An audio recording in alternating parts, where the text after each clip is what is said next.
Hello ladies and gentlemen, boys and girls, welcome to episode 27 of A Druid's Dozen. Yeah, my name's John, I'm known in certain circles as the Rock Druid, and I do a couple of radio shows. There's the Sunday Rock Show on BCFM radio in the UK and Bristol area, and there's also the Rock Druid Show on astroradio.earth. And basically this is just me raiding my substantial record collection, selecting a dozen albums. Normally it's 6 on CD, 6 on vinyl, waving in front of the camera and talking about them for a bit. So without further ado, we shall dive straight in with a bit of a, my opinion, a bit of a classic. Here we go. There's the front. This is, of course, Dirty Deeds Done Dirt Cheap by AC/DC from, he says, putting his glasses on,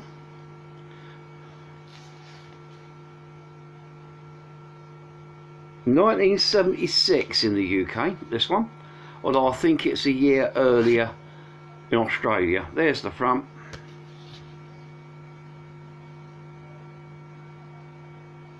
There's the back.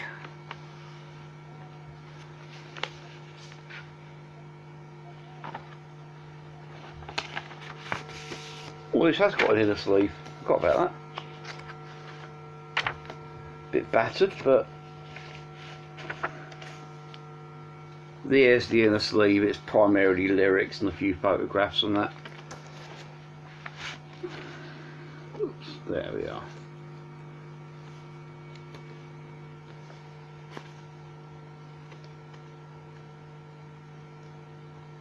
Get this back in here.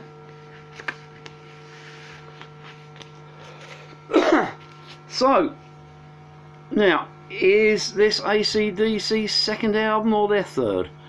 In the UK, it's their second. The AC/DC's first 3 albums, there was, what was it? High Voltage, this one, and TNT. We didn't get TNT in the UK for a couple of years. After its Australian release, and basically our versions of High Voltage and this are basically they're kind of reworkings of various tracks from the first few Australian albums, repackaged and put out, and then the remaining tracks came out as the TNT EP in Britain. But anyway, it's confusing, and I haven't really got time to go into the full release history of this. Suffice to say, this is my old and very battered UK pressing I've owned since the early 1980s, and when it comes to AC/DC albums, one of my favourites. It's a bit of a classic. The opening cut, Dirty Deeds Done Dirt Cheap, one of the all-time great AC/DC songs. Other highlights include fantastic Big Balls. You know, some held for charity, some are held for fancy dress, but when they're held for pleasure, they're the balls that I love best. Rocker, Problem Child, Ain't No Fun, Ain't No Fun, Waiting Around to Be a Millionaire, all great tracks. Squealer, all great AC/DC stuff. It's Bon Scott fronted, it's Angus Young's widdly solos, it's Malcolm Young's rock solid riffing. It's all the hallmarks of classic AC/DC. Probably the album where the sound really began to form properly. Yeah, there are bits of the classic AC/DC kind of fingerprints all over High Voltage, but this is where it begins to come together. And then you got the surprise cut, a rather beautiful sort of blues ballad called Ride On, where Bon Scott talks about waiting for a truck, and you know, he's kind of just about, you know, riding around in trucks, I think. Let's have a quick look. Wrong side.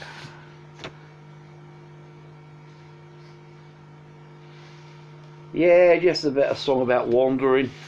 Yeah, overall a cracking album, and definitely one that should be in any rocker's collection, I think. probably is, but it's just a great album. Yeah, AC/DC's Dirty D's Done Dirt Cheap, 1976 from the UK. Yeah, great stuff. Okay, and I apologise if this is a bit rushed, only I got a bit pushed for time this week, so I'm going to try and get through these as quick as possible. But still keep it detailed and chatty. So this is the second one we're going for. This is the fantastic Mournblade, Live Fast, Die Young, and this was from 1988, I believe, maybe 89. Now, this is Mournblade V2.0, Mark II, whatever you want to call it. Mournblade started out early in 1980s as a pure heavy space rock band. I mean, their debut album, I think that was their debut proper vinyl release, which was Time's Running Out. Sorry, I got to think about that for a minute. Time's Running Out came out on Flick Knife Records. One of the classic cult obscurities of that kind of, you know, the new over British heavy metal period. It's just sounds like Hawking meets Motorhead. After that album came out, there was a bit of a lineup change. Vocalist Dunk Millie, I meant to tell you, there's the front. There is the back. If I open this up, pull this out, just the basic inlay card there. There's the back.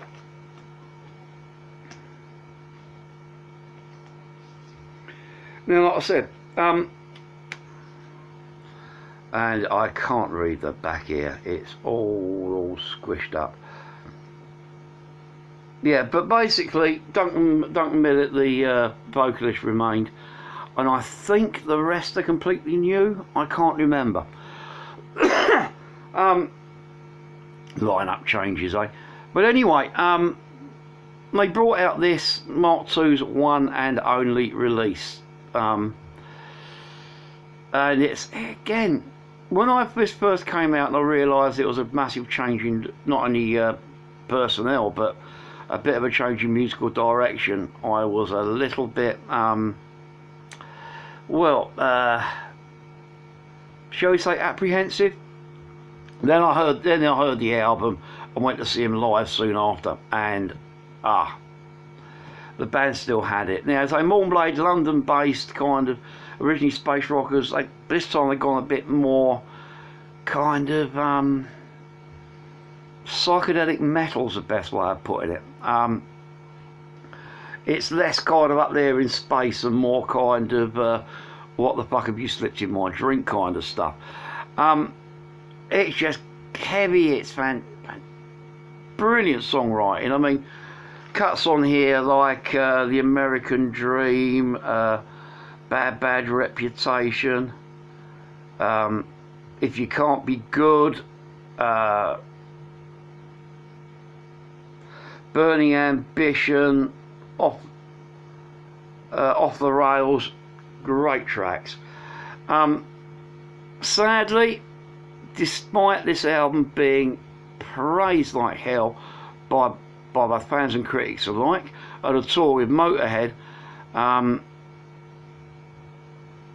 they never really got the breaks, or rather they were offered the breaks, but as a band they refused to sell out because your record labels came, we'll sign you up, you've got to make these changes, and they didn't want to, so they called it quits.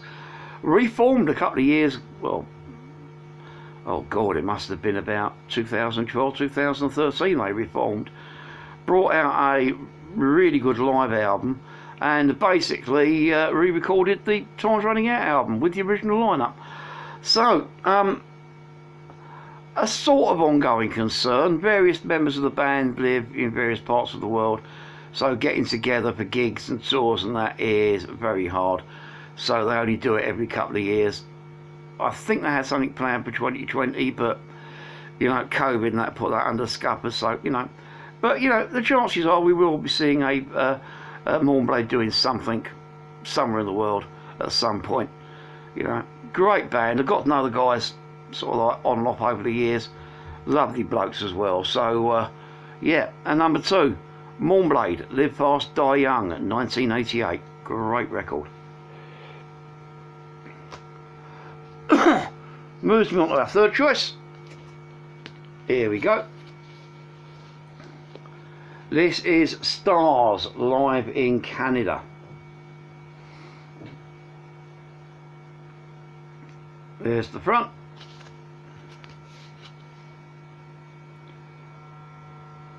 There's the back. No record sleeve or something, but there's the Heavy Metal America disc centre, if you're interested in that kind of thing, because it's on Heavy Metal America Records, which surprisingly was a British label based in Wolverhampton in the Midlands, but it was a spin-off label from Heavy Metal Records that specialised in releasing sort of like licensing American bands, and in some cases giving you European exclusive releases for American bands. But anyway,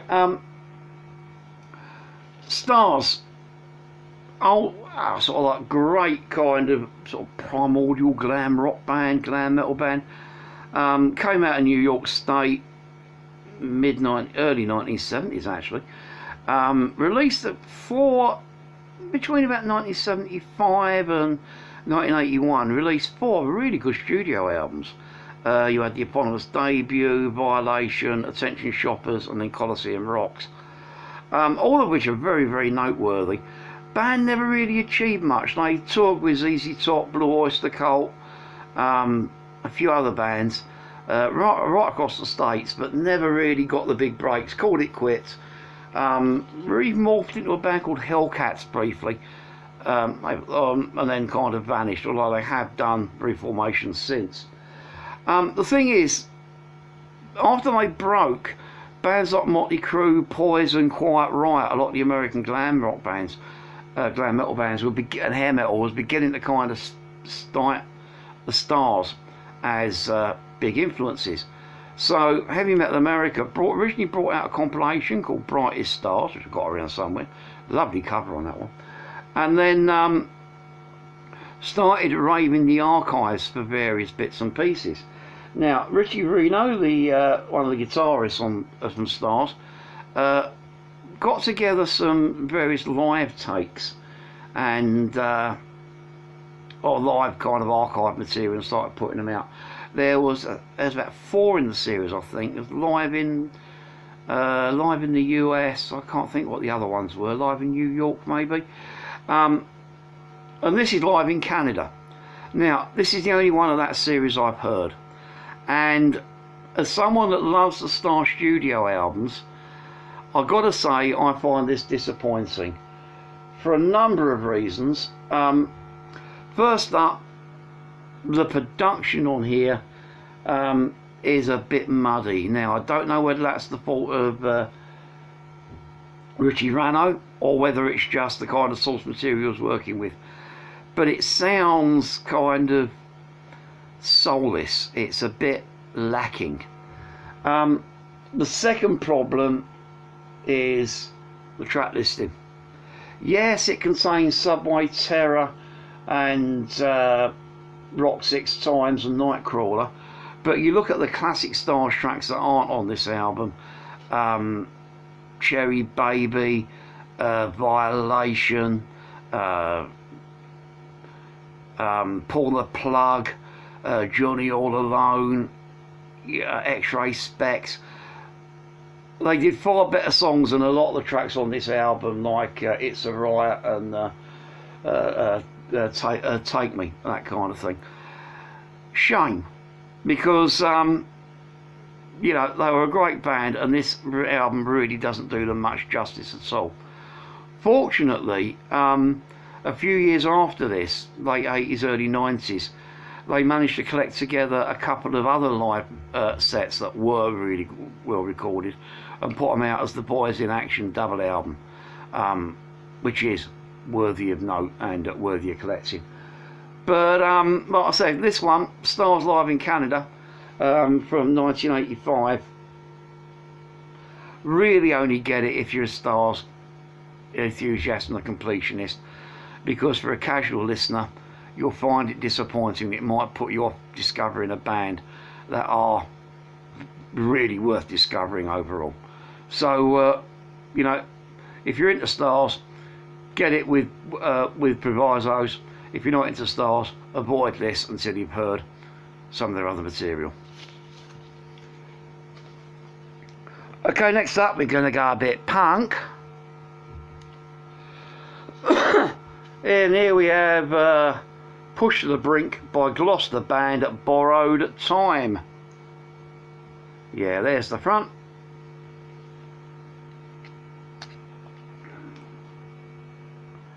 There's the back with their kind of caddisfly kind of, I think it's a mayfly caddisfly kind of thing. That's their overall logo. And no booklet or in a sleeve, it just opens up like this.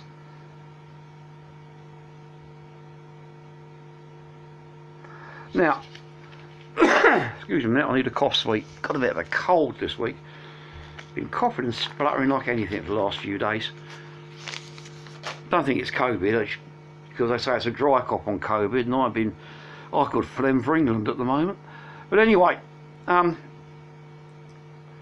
yeah, Borrowed Time, Push to the Brink.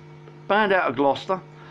Out and out punk band of the old school, very much an ongoing concern. Pretty good band overall. I don't know that much about their back history, how they've been around. They look like a bunch of veterans, whether they're kind of genuine veterans of 76 and or 82, whatever punk explosion you care to mention, or whether they are kind of just kind of older guys that like playing punk that got together more recently. I couldn't tell you. I could have looked it up, but like I said, I was a bit pushed for time today, so I didn't really have time to. But anyway, you can do that yourself if you like. That's what Google's for. But anyway, needless to say, these guys are still, as far as I'm aware, are very much an ongoing concern. And I've got 2 or 3 releases by these, including this one, including an EP around somewhere. But yeah, it's just a pretty good punk album. You got tracks on here to watch out for: Bad Stranger, Primary Instincts, Nervous Reaction, Back at My Worst, title track Push to the Brink. It's a good fun punk pogo-y type album. Came across these guys again with my Alien Stashed-In hat on. We ended up on a bill with them because Alien Stashed-In, we got a little bit of a kind of punk vibe to us, so we do kind of get asked to play punk gigs quite a bit, you know, as the kind of token non-punk band. But anyway, yeah, ended up on the bill with these guys. Nice fellas, did a good set, and then they impressed me enough. So when they were back in Bristol a couple of months later, I went back to see them again. Seen them a couple of times now. Very entertaining outfit. Like I said, they do what they said on the tin. It's punk, it's straight down the line, it's no nonsense, it's just fun. So there we go. Push to the Brink by Gloucester Punkers, Borrowed Time, and this was released in 2014. So I think it's still going to be available if you want to try and track it down, and I highly recommend, if you like a bit of punk, that you do. Okay, next up we'll have this one.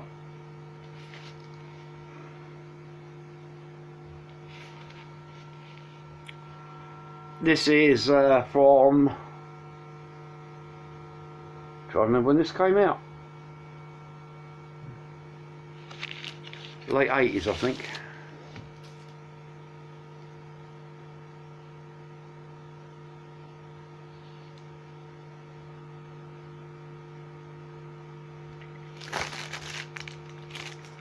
Doesn't say on there.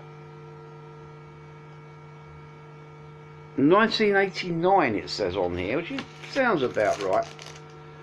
Maybe I'm reading that wrong because I haven't got my normal glasses on. I've got another pair. I can't find my normal glasses, so I'm having to work with this pair today. So you know, forgive me if I'm blind as a bat. Anyway, there's the front. There's the back. GWR records, annoying plastic inner sleeve, but that can't be helped. Yeah, the Hugh Lloyd Langton group. Of course, Hugh Lloyd Langton, British rock guitarist, best known for his work with Hawkwind. Has also worked with, I think he was Leo Sayers' go-to guitarist for a good few years in the early 80s. Also played with Steve Swindles, was in the supergroup Widowmaker with Ariel Bender from Mott the Hoople, as well as various other session work, etc. And of course his solo band, the Lloyd Langton Group. Now, I'll go as far as to say this is probably the best of the Lloyd Langton Group albums. Not because of the music, because the music is pretty much a muchness across his actual songwriting. That's what I'm on about. Pretty much of a muchness across all his releases, but a lot of these other albums, which there's about 3 or 4 of them, did tend to suffer from kind of dodgy production. This first one, which was Outside the Law, god awful production on that. But you know, he's got it together by this, and it's a kind of a very, very listenable release. I'll show you the back, have I? There we are, nice big swirly. Is that a brain or whatever it is there? Nuclear explosion? I don't know. But anyway, yeah, let's see, there's, on here you got Hugh Lloyd Langton on, basically, is, guitar, does a bit of bass and synth and that as percussion. John Clark on drums, Lee Kenny on bass, and there's additional vocals and that. Songs co-written with him and his missus, the lovely Marion. Hugh Lloyd Langton is sad, you know, with us. His wife Marion is still maintains his estate, and I met Hugh and Marion a couple of times over the years. Nice people.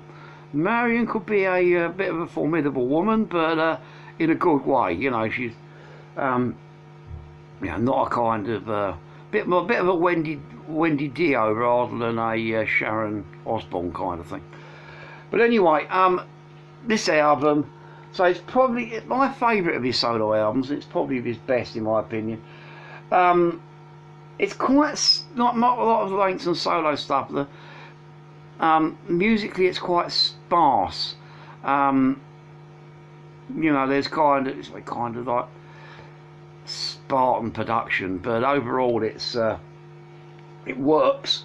Cuts to look out for on here: Market of Death, It's a Work of Art, Mirror Image, Could Be a Poor Man, City of the Future, I Can See the Daybreak, Spoonful of Injustice is a cracking track. Hugh Lloyd Langton, yeah, great sort of performance on here.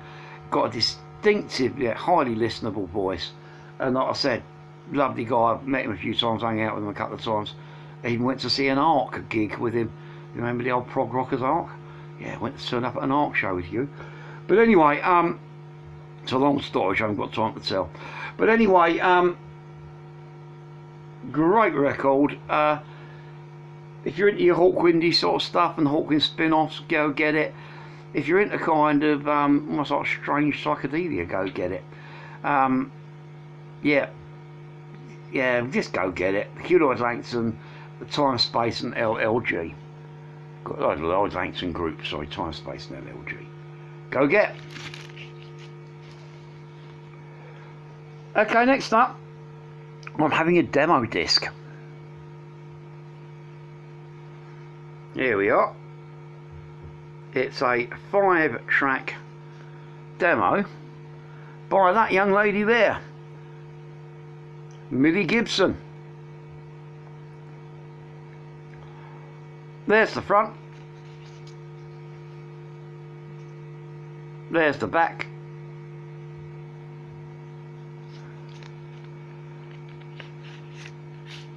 And it's just a little printed thing. Home burnt CD demo, this one.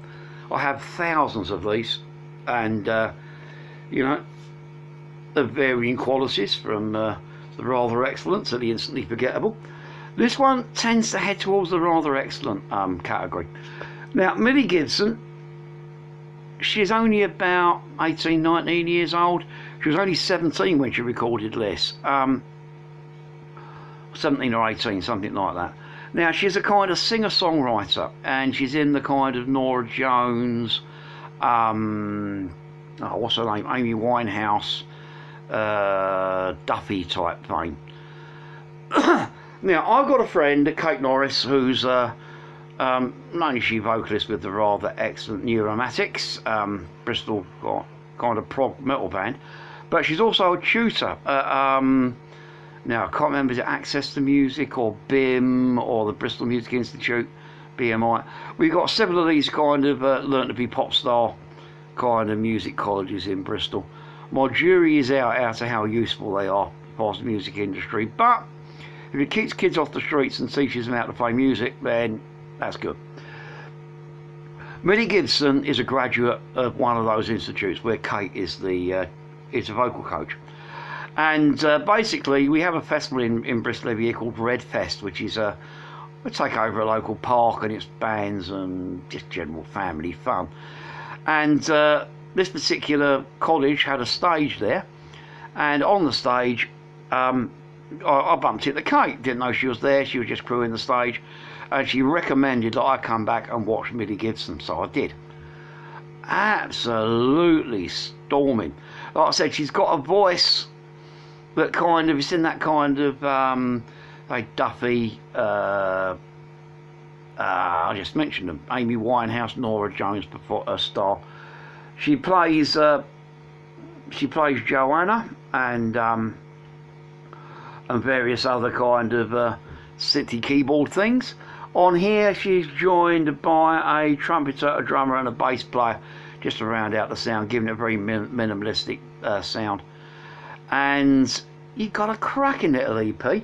Okay, it was recorded at a college, using sort of like student musicians to play and college wannabe record producers to produce it.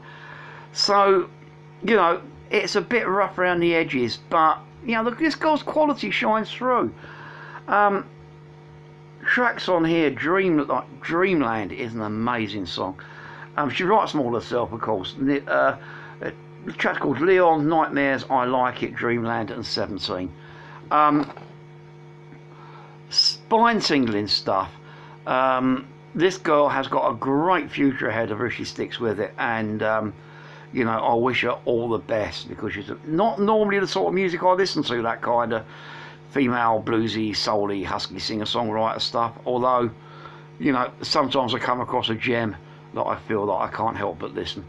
Anyway, yeah, she's still active, obviously not at the moment because of COVID, but she's still out on the circuit, and you know, when all this is over, if you see her live, if you get a chance, go see her live, and I hope that she'll eventually get a record deal and start bringing out some good music, because you know, I got chatting to her when I brought this off her after her set. She's a lovely kid as well, so she deserves the breaks. Yeah, Millie Gibson demo from last year. This was 2019. Yeah, good stuff. Okay, next up we'll have something a little bit odd, in a good way. This is music from Jekyll and Hyde live at the Roxy Theatre by the new Jacobin Club. There's the front. There is the back.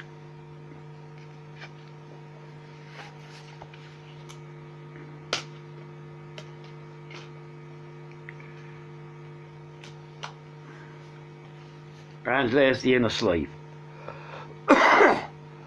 Now, New Jacobin Club are a Canadian gothic death rock band. Been around for quite a while now. Got a string of great albums out. I really do like the New Jacobin Club. Normally they do this kind of dark, kind of almost metallic kind of death rock.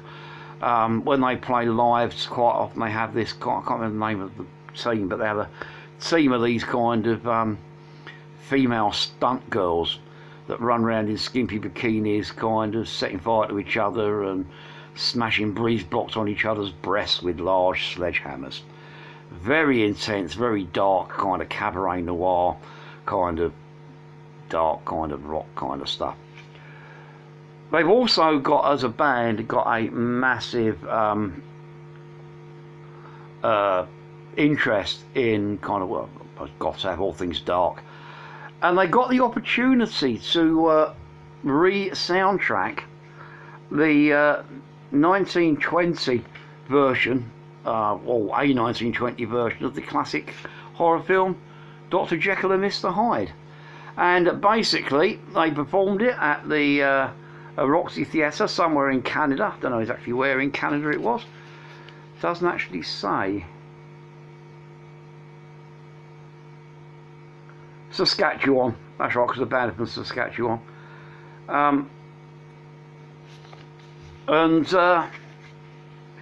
Basically synced up to the film played, and they did this suite of music as the film went out.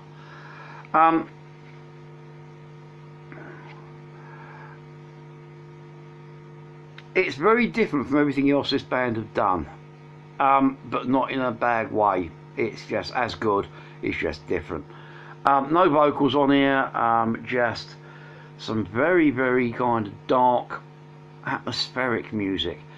I've seen a few bands do this kind of thing live, and the problem is a lot of bands, when they do this kind of re-soundtracking old silent films kind of thing, they can kind of get too wrapped up in the music, so the music becomes more important than the visuals. Fortunately, the new Jacobin Club avoided this. They've kind of just got this beautiful suite of music that flows. It never gets overly intense, apart from a few kind of shock moments that obviously... Now, I've got to admit, I've never actually seen the film. I have to actually get the film and try syncing it up and watching it at some point. But, you know, I can imagine, you know, this will kind of add to the movie rather than kind of distract from it. You got... you can't pick highlights because it's just a seamless piece of music, but you know, there's Jekyll's solemn oath, if I remember right, is a particular moment, you know. Yeah, new Jacobin Club, still very much an ongoing concern, got a string of great albums out, and this is one of the most different of them. Recommend all their stuff, or recommend this. I will, next couple of episodes, over the next couple of episodes, I will drag out some of them albums and talk about it. But yeah, this is good stuff. Check it out. When did this come out? Yeah, again, this was 2019, this was last year. Okay, next up, we'll have this. This is Live at the Marquee by the Babysitters. There's the front.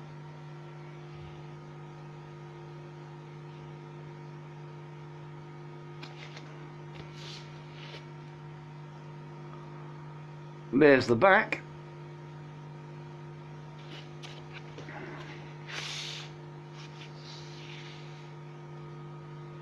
And there's a rather obscure label for you, Kilowatt. Now, I've got a couple of Kilowatt releases, but label I don't know that much about.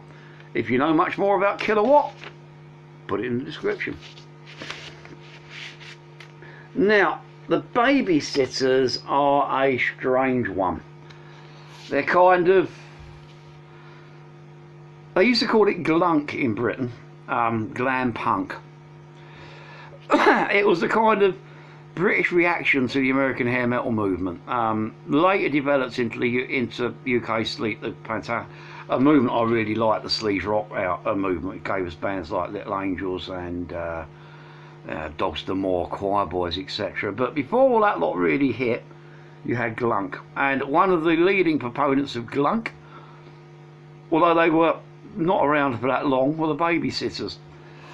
Formed by, I can't remember who it was, one or two of these guys used to be in a band called the Marionettes, who were kind of one of the more glammy aspects of the new wave of British heavy metal. Got signed up to heavy metal records, Heavy Metal FM.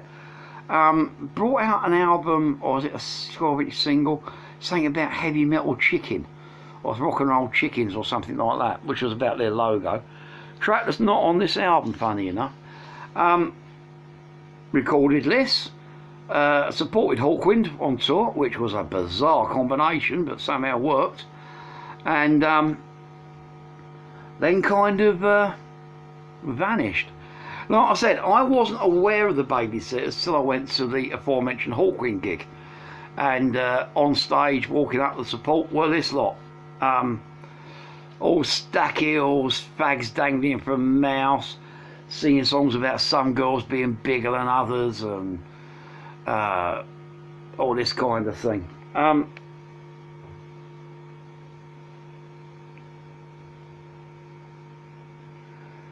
Yeah, I actually can't think of it. It's Ray Zell, the Korean cartoonist, did all their artwork for them. Do you remember Ray Zell's work? I'm trying to remember the band he was in as well. Oh, that's right, he was in the Marionettes. So that's where the connection comes from. But anyway, they were variously called called themselves the worst band in Britain. They were called the ugliest glam band ever. I don't know, they just played on the hype. These guys were about fun more than anything else. And this is a 5-track EP recorded at the Marquee in London. I've got a release date for it.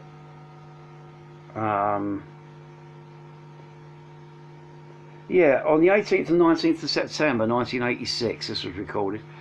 So this must have been recorded just before or around about the time I saw them supporting Hawkwind. It's not brilliant, the sound quality is not great, but it's a great deal of fun. You've got a cover of the Motorhead classic Overkill.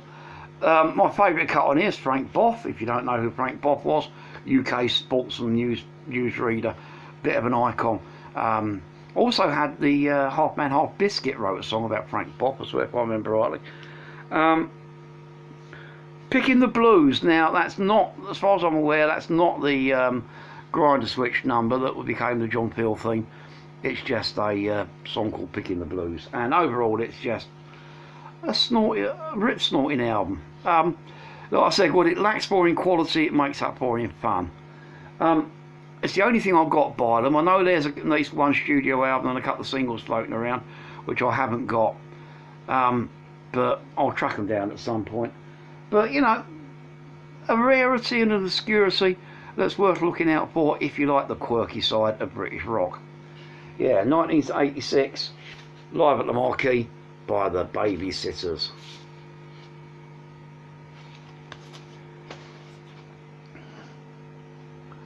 Leads us on to this one. Bit of new wave of British heavy metal revivalism. This is Weapon UK, as they're now known, and 2014's Rising from the Ashes. And there's the front. There's the back.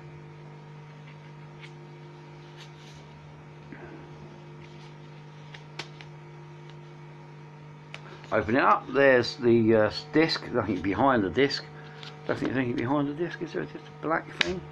Oh, it's just got the sun without the Weapon UK logo on it. And there's a small booklet here.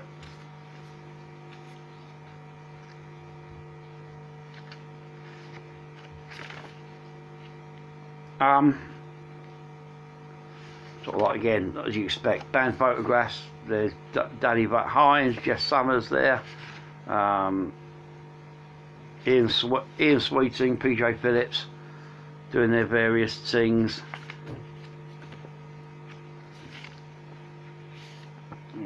There's the band. More lyrics.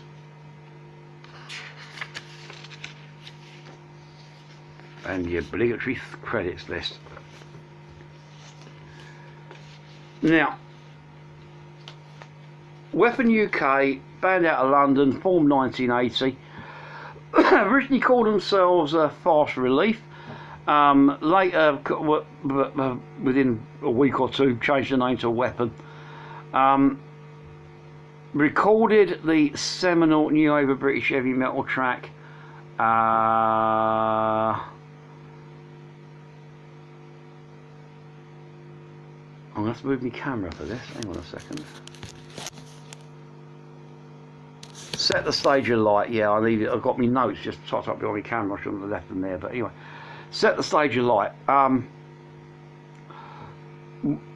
Tommy Vance's favourite. Tommy Vance played it constantly at the time on the Friday Rock Show.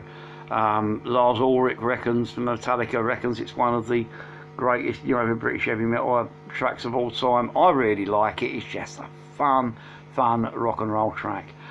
They started to record a full-length album, but fell apart.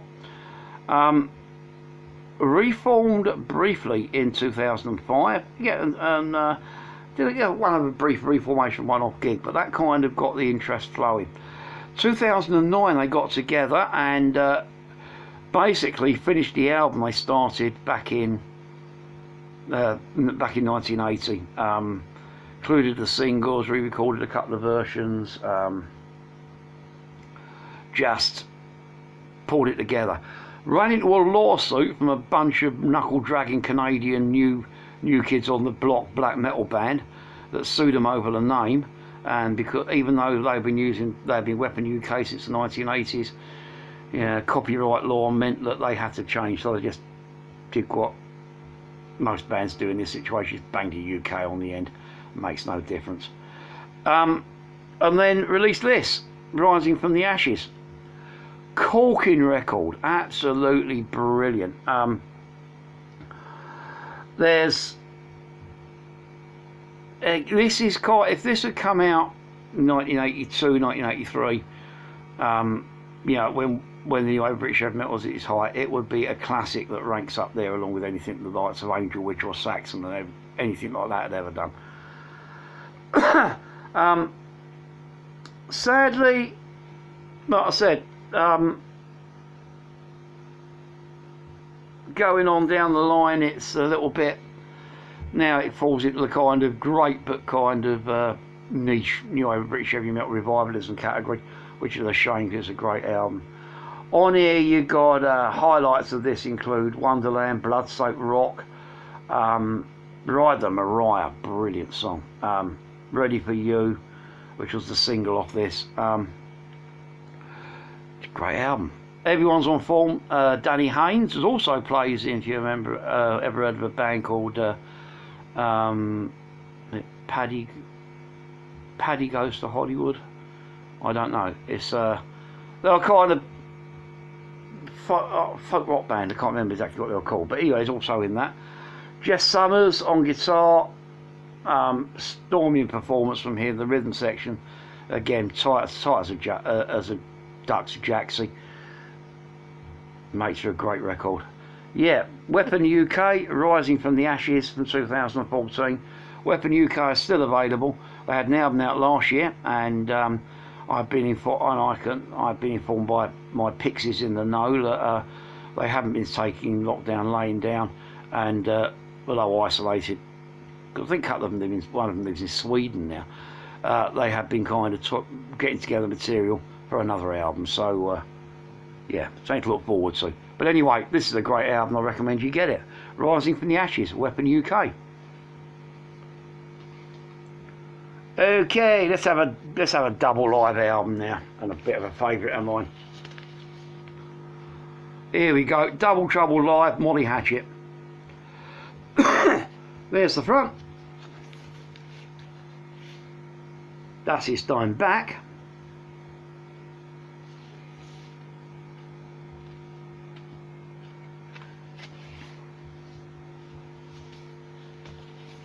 Open it up. lots of live pictures.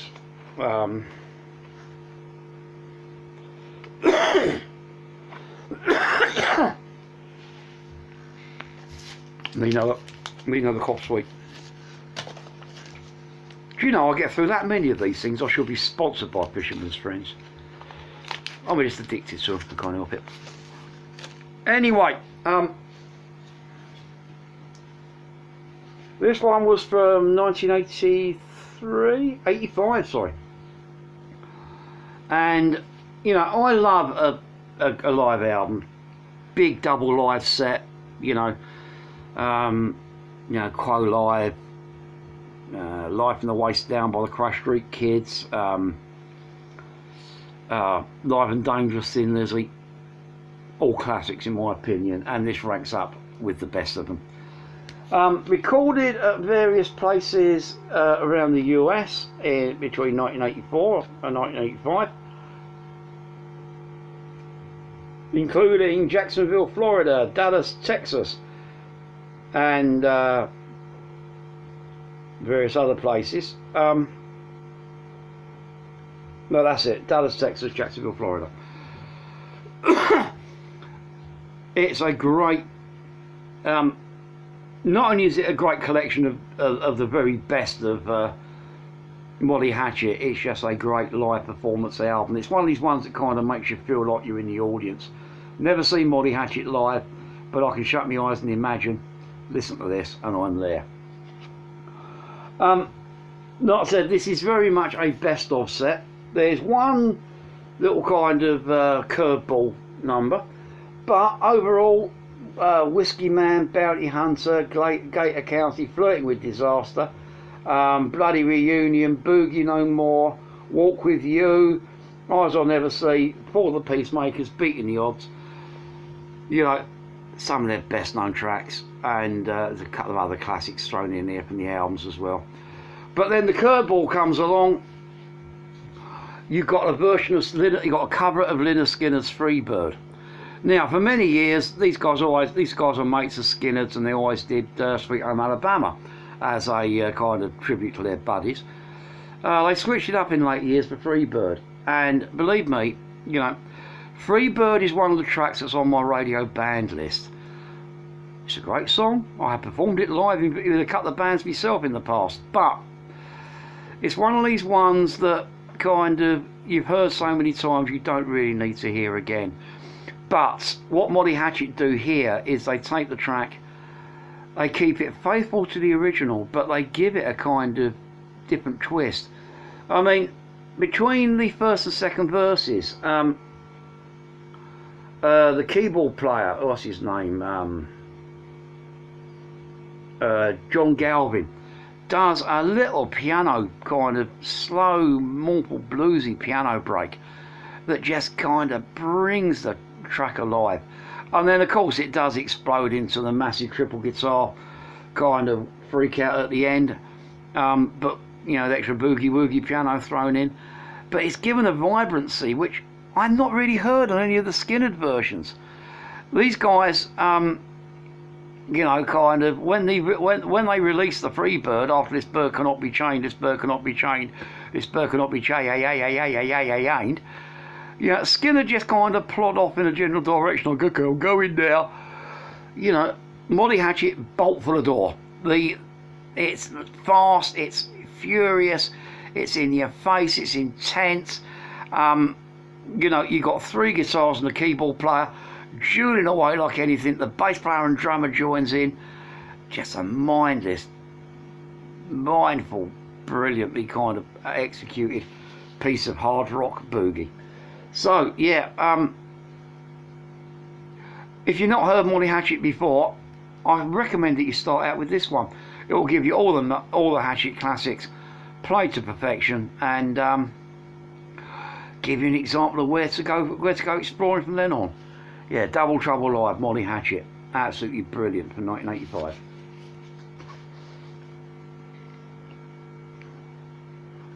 Next up we'll have this, the Cult. It's Cult Electric. It's from 1985 as well, if I remember rightly. I might have been a bit earlier.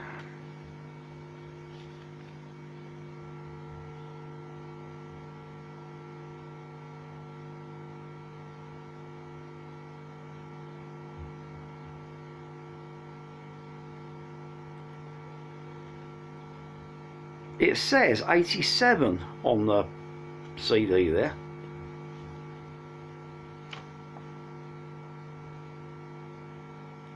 But I'm pretty sure it was earlier than that.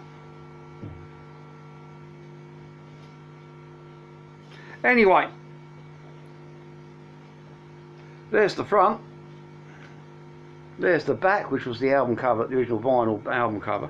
I've got this on vinyl. I can't be bothered dragging it out. You got a really interesting kind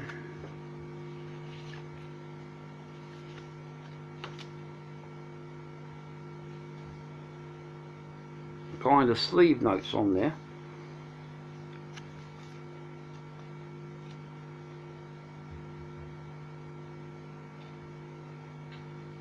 It was 1987. Good grief. My time scale's wrong. And then you got kind of lyrics, photographs, single covers, etc. Now, those of you that don't know, the cult started out kind of punky goths, called the Southern Death Cult, then became Death Cult, then became the Cult, released an album which is, their first album, one with Resurrection Joe on it. I just can't remember what it's called. Great album, I've got it, but just the title was always sitting out in my mind. And then kind of went a bit kind of dark rock with first of all the Rain album, then Electric, then was it Love album? Love, then Electric, then the Fantastic Sonic Temple, which I'll talk about on an earlier episode, and then released kind of an album called Celebration, and have never been the same since. But yeah, their three classic albums, Love, Electric, Sonic Temple, are gems. So this is the middle of them, and this was the one that really kind of broke the mainstream. They had a couple of hits off Love, but this was the album that took them mainstream with tracks like Wildflower, Peace Dog, Electric Ocean, Bad Fun. Their massive hit single off this, Love Removal Machine, Memphis Hip Shake, and bizarrely a rather average cover of Born to Be Wild, which adds nothing really to the album. You know, Born to Be Wild is again another track off my band list, but you know, because everybody plays it and you don't need to hear it again. But yeah, and that's what the only tracks off the band is only get a spin if I can find a good cover version of it. Cover on here, it's the track that lets the album down. But overall, as far as cult albums go, it's one of the best. My personal highlight is Love Removal Machine. Always loved that track, got it on 7" as well. But you know, Ian Ashby's vocals are great. Patrick Duffy's, I think the other way around, I can't remember who's who. My brain is faded today. But anyway, the vocals are great, the guitars are great, the rhythm section's tight as a duck's jacksie. And it's a classic. If you ignore, I do what I do, I just ignore Born to Be Wild every time I play it.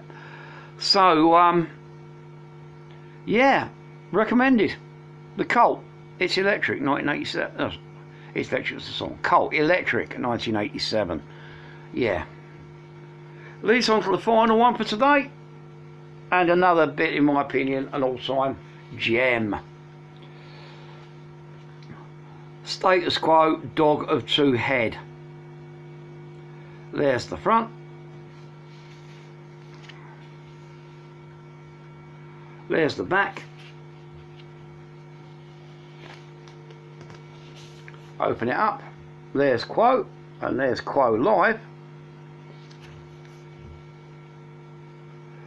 Yeah, now this is the PRT Records reissue from the late 70s. Originally came out on the... How come that slipped out of its paper house? It tried to escape, you know. Naughty. Yeah, this album, 1971, I believe.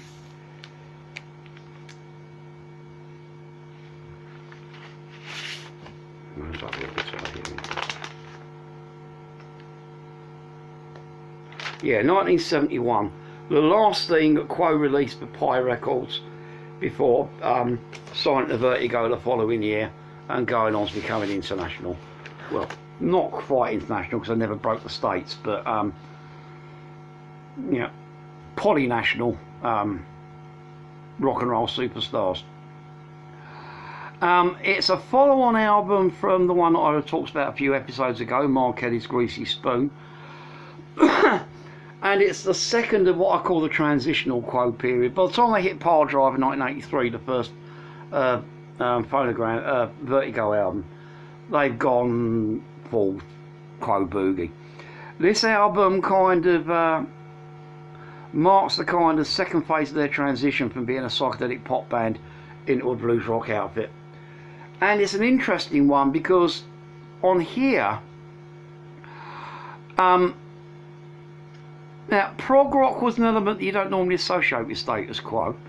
Yes, they did some rather epic workouts, you know, on later in their career, things like 4500 Signs, being the obvious one, Big Fat Mama, etc. But, you know, you've also, they're kind of experimenting with those kind of songs on here to a great extent, to the fact that, you know, you got, let's see, 1, 2, 3, 4, 5 of the songs are kind of definitely in that kind of epic rock vein. Yeah, you got one track on here, Mean Girl, which is a bit of a yeah, more traditional Quo. It's a straight down the line boogie, and that was the single off it. Then you got Gerdundula, which is kind of an acoustic, kind of strange, kind of acoustic, kind of picky number. Then you've got the opening cut on the Eye song, Something's Going On in My Head, Railroad, Someone's Learning. Yeah, that's it, Railroad and Someone's Learning, 4 tracks that are kind of big, epic numbers. I mean, my favourite Quo track of all time is probably probably Someone's Learning. Fantastic collection of riffs kind of thrown together, fantastic working of light and dark, Alan Lancaster vocal, just a classic song.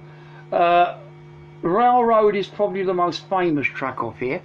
It was featured part of their live set throughout the band's career, keeps coming back into the set. Great song, sort of like a nice extended kind of quite complicated boogie workout with a slow bit in the middle.